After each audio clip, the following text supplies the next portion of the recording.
Kimsə sizi aldada bilməsin deyə bu videonu çəkirəm. Dünya Viza Dəstəyi şirkətindən reklam təklifi almışdım.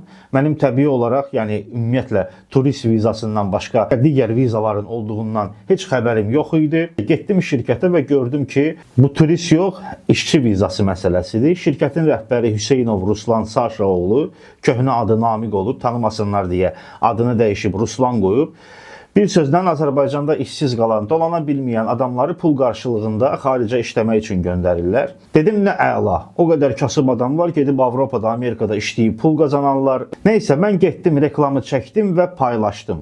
2 gün ərzində 70-dən çox adam müraciət elədi mənə. Şirkətə gedib gəlirəm və müştəriləri ofisə dəvət edib özüm qarşılayıram hətta.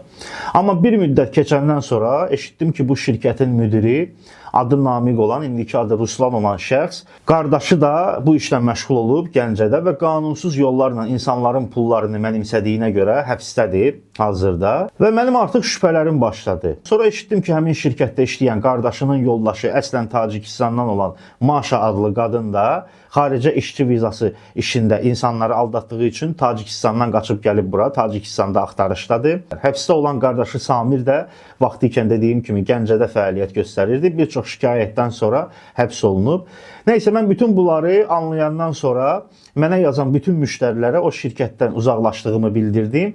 Başa saldım ki, bu şirkətə müraciət eləməyin. Hamısına başa saldım ki, insanlıq halıdır, yanılmışam, səhv eləmişəm. Sağ olsunlar, başa düşdülər və təşəkkür elədilər mənə.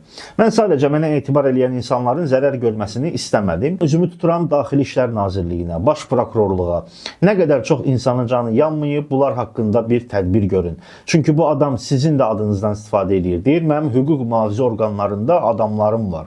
Onlara güvənirəm. Hətta cinayət aləmində də adamlarım var deyir.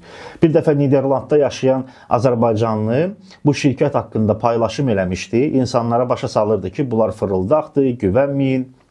Mənim o söhbətdən sonra şübhələrim daha da artmağa başlamışdı. Həmin adamı ailəsi ilə təhdid eləyirdi. O adamın ölmüş qohumlarının məzar daşlarını tapıb videoya çəkmişdi. Hətta ofisdə demişdi ki, o məzarların üstünə sidik ifrazatını töküb video çəkəcəm. Bir sözlə həmin adamı şantaj eləyirdilər. Deyirdi ki, nə qədər mafiya tanışım var, axtarıb tapdıracam onu, Niderlandda başına oyun açdıracam. Tez-tez özünü Rusiya Təhlükəsizliyi Nazirliyinin polkovniki kimi qələmə verir. Bəlkə də bu adamın arxasında dayanan kimdirsə Ramiz Mehdiyevin adamıdır. Nəysə, mən müştəriləri ayıldandan sonra, hamısına bir mesaj zəng eləyəndən sonra bu xəbər tutdu.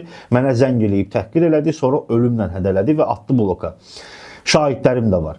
Daxili İşlər Nazirliyi və Baş Prokurorluqdan xahiş eləyirəm ki, bu adam haqqında təcili tədbir görülsün.